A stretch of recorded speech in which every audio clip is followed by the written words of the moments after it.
2선 북한산 보문역 2번 출구입니다. 오늘은 지난번에 갔었던 그 정릉 계곡을 통해 가지고 그 북한산 능선으로 올라가서 맨발 걷기를 하려고 합니다. 전에 지난 겨울에 눈 쌓였을 때 한번 왔는데 이제 3월이 돼서 눈은 다 녹고 지금 날씨도 되게 따뜻해요. 올봄이 유난히 따뜻한 것 같아요. 여기 정릉천 따라 쭉 올라가면 정릉계곡이 나오죠. 한 1시간 정도 따라 올라가야 되는데 지금 뭐 다 얼음도 풀리고 정릉천에 물이 졸졸 흐르네요. 막상 겨울이 지나가니까 아쉽네요. 겨울에 그 눈 덮인 산도 멋있었는데 눈길 발시럽긴 하지만 밟는 것도 재밌었고, 무엇보다 이 설경이 괜찮았어요. 그래서 겨울 시작할 때는 맨발 걷기 많이 못할까봐 별로 안 좋아했는데 막상 겨울이 다 가니까 아쉬워가지고 눈꽃 산행 한번 하려고 2월 말에 설악산에 가려고 다 준비하고 예약했는데 또 여러 여건상 포기하고, 원래 그러니까 설악산 한계령 코스로 가려고 했는데 오늘 이 정릉 계곡으로 그 북한산 능선 올라가는 코스가 또 이게 한계령 코스하고 좀 비슷할 것 같아 가지고 일부러 택했습니다.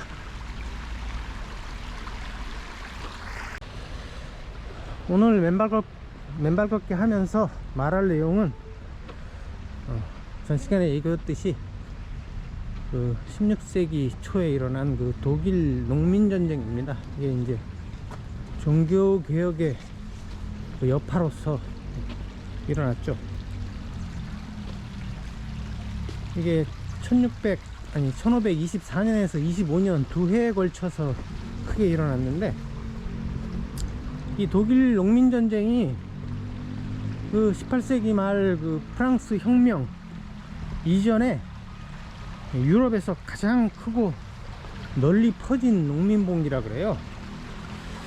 그래서 이게 이제 처음에 독일 남서부에서 발생해 가지고 중부하고 동부로 퍼지고, 그리고 오스트리아하고 티롤, 스위스의 그 스위스까지 확산됐다 그래요. 상당히 그 중부 유럽 지역에서 광범위한 하게 농민들이 봉기를 했는데, 이 농민전쟁이 일어난 배경을 몇 가지 들어보기로 하죠. 16세기 초에 그 신흥 자본가들이 이제 등장하기 시작했죠. 그러면서 이제 이 중세에서 근대로 뭐 전환되는 격변의 시대였어요, 이때가. 그래가지고 아직은 뭐 모든 체제가 봉건 시대였지만은 실질적으로는 자본이 이미 벌써 그때부터 왕권하고 교권을 표면으로 드러나지는 않았지만은 실질적으로 지배하기 시작하던 시대였어요. 그래서 그 근거를 들자면, 그때 그러니까 그 신성 로마 제국 황제 선거가 벌어졌는데, 그 신성 로마 제국은 그게 독일이 당시에 여러 제후국으로 나눠져 있었기 때문에, 영주들로 나눠져 있었기 때문에 그 영주들 중에서 한 명을 선거로 뽑았죠. 이 선거 자금을 100만 플로렌스를 빌렸다 그래요. 신성 로마 제국 황제가 되려면 이게 돈이 어마어마하게 자본이 필요한 거죠. 그 다음에 또 면제부도 사실은 그 기원이 그 십자군 전쟁을 위해서 발행하기 시작했다 그래요. 카톨릭도 이 돈에 의해서 지배받기 시작한 거죠. 이렇게 돈이 모든 것을 지배하는 사회가 됨에 따라서 이게 당시에 그 모든 계층에서 위기감이 팽배했다 그래요. 그게 이제 대표적으로 나타나는 게 그 1492년 세바스찬 브란트라는 사람이 있었는데, 이 사람이 이제 바보들의 배란 시를 지었어요. 거기서 이제 그 시대적 상황을 이제 굉장히 조롱하면서 희화화했죠. 바보들만 모여서 이렇게 배를 타고 가는 그런 설정을 가지고 그 시대적인 상황을 풍자한 거죠. 이게 나중에 그 에라스무스가 우신예찬이라는 책을 써가지고 또 그 카톨릭을 비판하죠. 이 에라스무스의 우신예찬도 이 브란트의 바보들의 배를 흉내낸 게 아닌가, 독창적인 게 아니고 그렇게 그럴 수가 있죠. 그리고 이 브란트가 바보들의 배를 아이디어를 얻은 게 그 플라톤의 공화국 6장에 그걸 보고서 아이디어를 얻었다 그러는데, 제가 이걸 못 찾아봤는데 정확하게 어느 내용인지 모르겠는데, 그러니까 플라톤이 전문가를 강조하죠. 전문가의 말을 들어야 된다. 말은 그렇게 하는데 이제 실제 그 의도는 정치에서 이제 엘리트들이 지배해야 된다. 엘리트들이 정치의 전문가이기 때문에 그 민중들은 끼어들지 말고 엘리트들이 지배하는 대로 그대로 복종해야 된다. 이런 논리를 그 플라톤 저작의 곳곳에 많이 나타나죠. 그 중에 하나가 이제 공화국에서도 뭐 나타나는데, 거기서 보고 바보들의 배 아이디어를 얻은 것 같아요.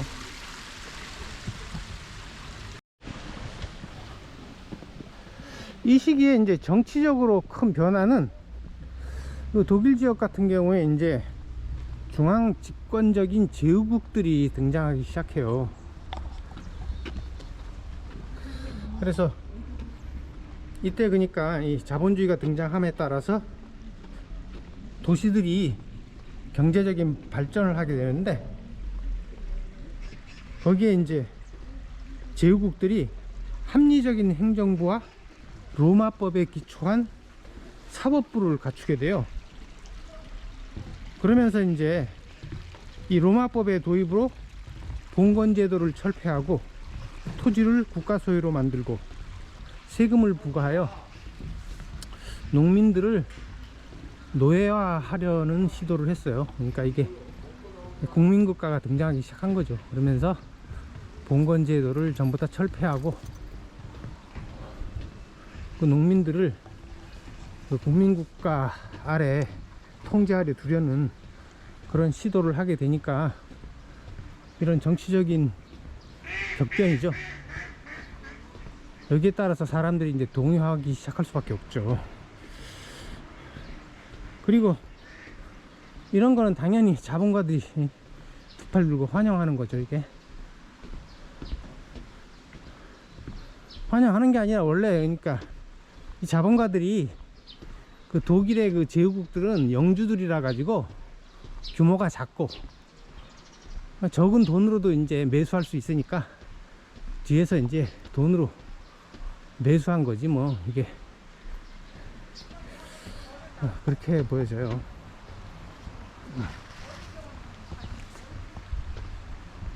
이렇게 이제 봉건제도가 철폐됨에 따라서 그 봉건제도 하에서 있어. 이거 길이 있나? 저는 한번 막혔었는데 이리로 가다가 여기까지 길이 있을 것 같아요.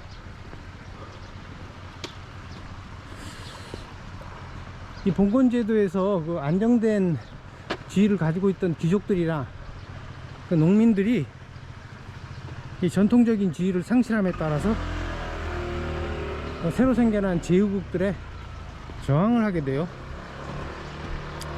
그래서 농민전쟁이 일어나기 직전에 그 1522년부터 23년 사이에 그 독일 라인란트라는 데서 기사들이 반란을 일으켜요.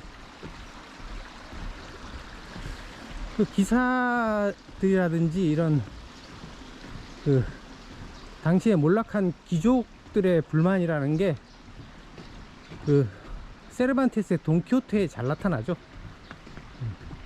세르반테스가 1547년에 태어나 가지고 1616년에 죽었으니까 딱 16세기 사람이죠. 돈키호테가 이제 그 봉건 시대의 그 몰락한 기사 계급으로서 느끼는 그런 시대적 상황을 잘 묘사하고 있죠.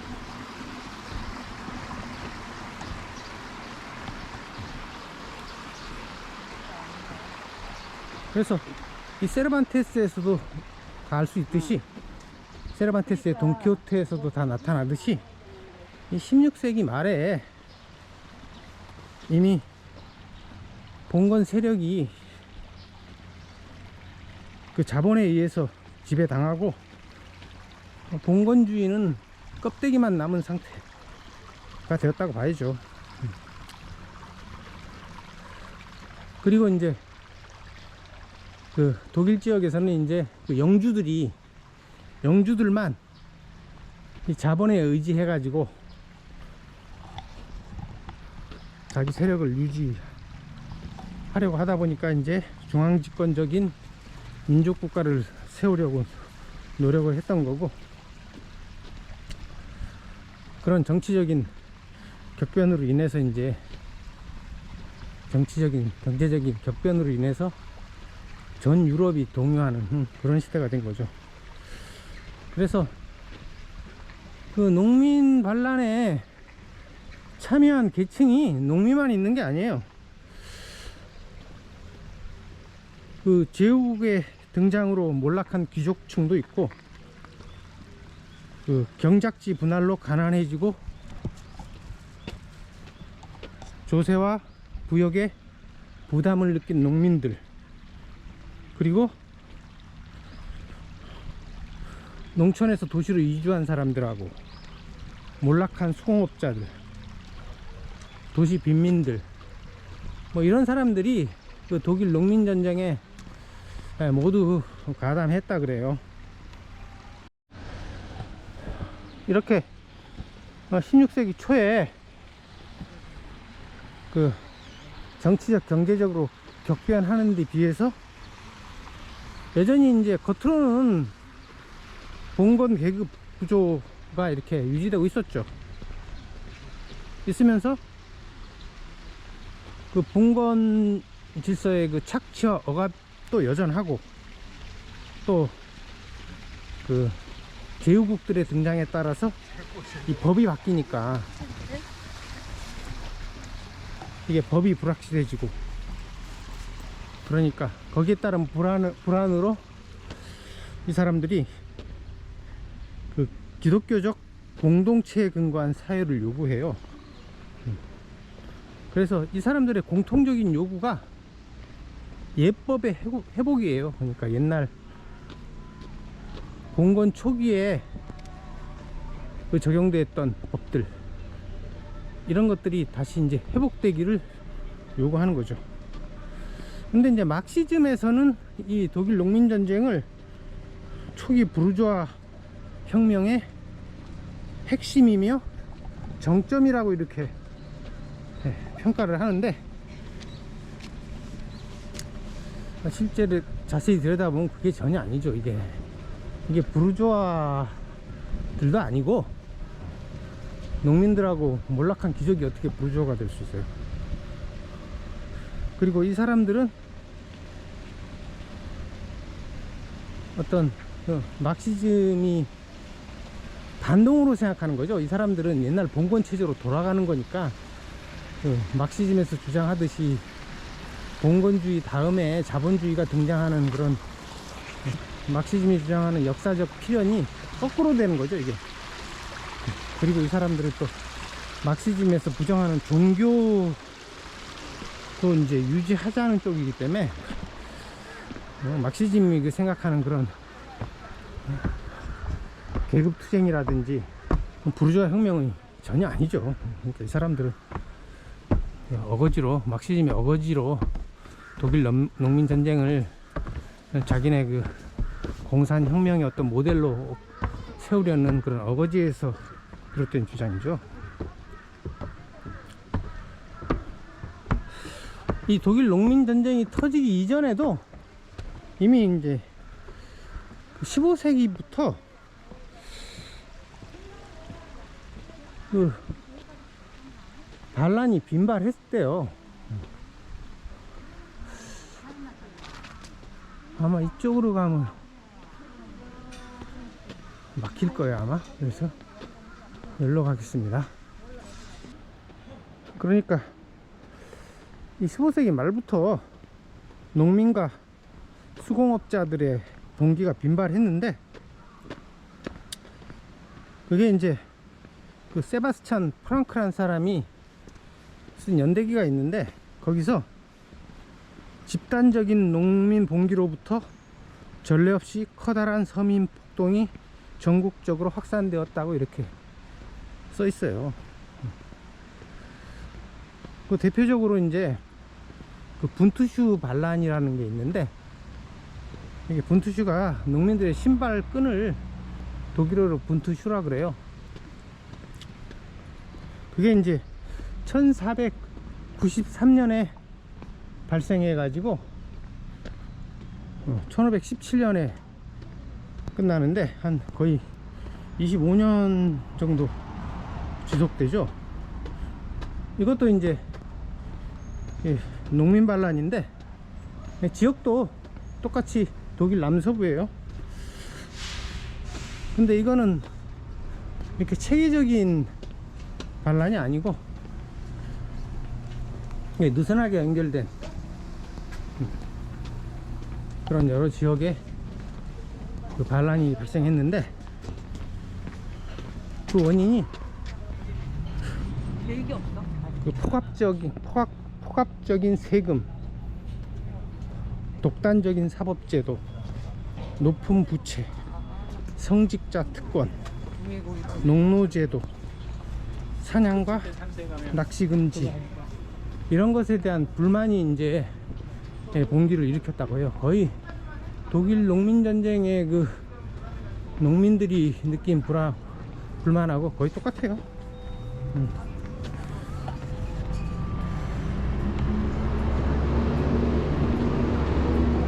근데 이건 이 사람들이 체계적으로 일으킨 봉기가 아니라서 이게 아주 쉽게 진압이 됐다 그래요. 그 다음에 그 독일 농민전쟁이 일어난 두 번째 원인으로 농업 위기가 당시에 있었는데, 영주들이 그 제후국을 설립하려고 그 공유지를 차지하고 소작료를 과도하게 물리고, 그 영주들의 착취가 아주 굉장히 심해졌다 그래요. 그래서 당시에 조금 키웠는데 농민들이 너무 낮아, 내가 보기에는. 이 정기적인 전세, 그러니까 밭에 매기는 토지세죠. 그것뿐만 아니라 보호세, 사망세, 인두세, 이렇게 막 세금을 엄청나게 많이 징수했다 그래요. 그래가지고 세금 내고 나면 남는 게 하나도 없을 정도로. 거기다가 이제 이 영주들이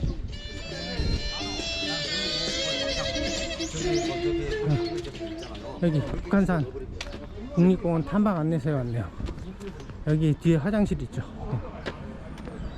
화장실 좀 잠시 들렀다 가도록 하겠습니다. 화장실에서 일 보고요, 다시 갑니다.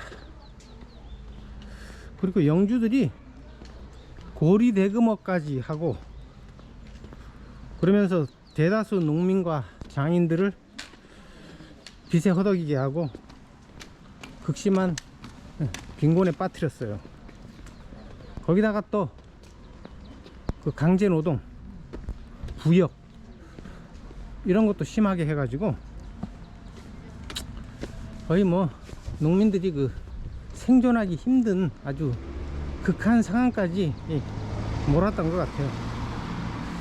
거기다가 이제 그 16세기에 그때 종말론이 또 전 유럽에 퍼져 있어 가지고 거기다 이제 자본주의까지 태동하게 되니까 이게 또 그 유대인들이 사페드에서 그 집중적으로 그 종말론과 메시아주의를 또 선전했죠. 그래가지고 메시아라고 주장하는 사람들이 많이 나타났고, 당시에 그런 사회 분위기였기 때문에 이 점성가들이 이미 그러니까 15세기부터 이 종교개혁을 이미 예언했다 그래요. 그래서 로마가 몰락할 것이라고 이미 15세기부터 많은 점성가들이 예언했다 그래요. 이런 건 예언이 아니라 그 분위기를 보면은 누구나 다 대충 시대 동향을 아는 사람이라면은 대충 얘기할 수 있는 거죠. 이거 뭐 굳이 점성가가 아니라도. 여기 북한산 국립공원 입구에 왔어요. 옛날엔 여기가 매표소인데 요새 매표를 안 와. 요금을 안 받으니까 그냥. 여기 지도가 있네요. 현재 위치 여기고, 여기로 해서 쭉 올라가서 넓적바위로 해가지고 보국문으로 올라가서 능선을 타고 쭉 올라가요. 올라가서 대동문 넘어서 대동문 넘어서 용암문 여기로 올라가서 용암문으로 가서 여기서 도선사 쪽으로 하산할 생각입니다. 그리고 그 민저가 싸웠던 그 프랑켄하우젠 사람들도 그 당시에 프랑켄하우젠 전투가 일어났던 1525년에 종말이 도래했다고 믿었다 그래요. 그러니까 농민들도 이제 지금이 이제 종말이니까 이판사판 나설 수밖에 없었던 거죠, 상황이. 그때 이제 프랑켄하우젠 전투에서 그 루터파 영주 군대가 이제 농민군한테 공격을 해올 때 그때 무지개가 나타났대요. 근데 농민군의 깃발이 그 흰 바탕에 무지개를 그린 거였기 때문에 거기서 이제 농민군들이 자기네가 이길 거라고 확신을 한 거죠. 병력은 뭐 상대도 안 되게 열세였는데도 불구하고. 그리고 그 창세기에도 9장 13절에서 18절까지 하나님의 언약의 증거가 무지개라고 써 있어요. 그러니까 이 농민들도 자기네가 이길 거라고 믿어 의심치 않았죠. 그리고 에버트 책에 의하면 그 농민들의 요구들은 확실히 종교개혁에서 요구하는 새로운 권리와 일치한다. 그러나 이러한 요구들의 관철 또는 관청의 제거와 함께 하느님의 나라의 도래를 성취하고자 하는 종말론적 영역은 민처에게서만 발견될 수 있었다. 밀하우젠의 무리는 그 점에 있어서 다른 무리와 전혀 달랐다. 그 무리는 스스로를 하나님의 나라를 이 땅에 세울 하나님의 군대라고 생각했다.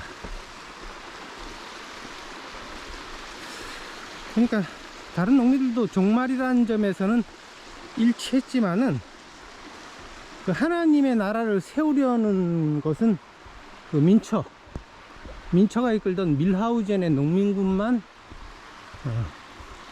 그런 주장을 했다는 게 아주 유일했다는 거죠. 그래서 하느님의 나라를 이 땅에 세울 군대라고 자부했던 게, 이게 이 내용이 딴 게 아니라 주기도문에도 나오죠. 주기도문에서 아버지의 나라가 오게 하시며 아버지의 뜻이 하늘에서와 같이 땅에서도 이루어지게 하소서. 그 이 주기도문의 내용을 이 사람들이 믿은 거죠. 그래서 이 사람들은 진짜 철저한 기독교라고 볼 수 있죠. 이게 이제 이 땅에 하나님의 나라를 세우는 것이, 이게 사실은 그 유대교적 유물론적인 관념인데, 근데 이 기독교에서는 내세 천국이 온다 그러죠. 근데 이게 전에도 얘기했지만 이게 최대 사기죠, 사기. 아니, 살아야지 구원받는 거지. 응? 죽었는데 무슨 구원을 받아요. 응? 죽으면 아무것도 없다는 거 다 누구나 본능적으로 느끼고 직관적으로 다 아는 거죠. 이게 아무리 지가 진실한 기독교들 하더라도. 응?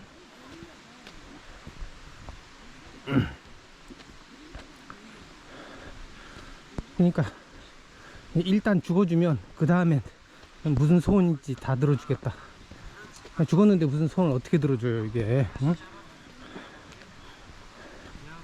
그래서 이 바울이 주장하는 오직 믿음, 이건 그런 사기 수법이지, 이거는 신앙이라고 볼 수 없어요, 이건. 그래서 이 독일 농민전쟁이 일어난 배경을 전체적으로 종합하자면은, 요약하자면은, 중세 봉건 사회에서 근대 자본주의로 바뀌는 전환기에 그 사회 혼란과 불안에 따른 동요가 종교개혁과 농민 봉기를 야기했고, 여기다가 이제 불에 기름을 부은 게 그 이스라엘 사패에 대해서 유대인들이 이 집중적으로 선전한 종말론과 메시아주의였다는 거죠.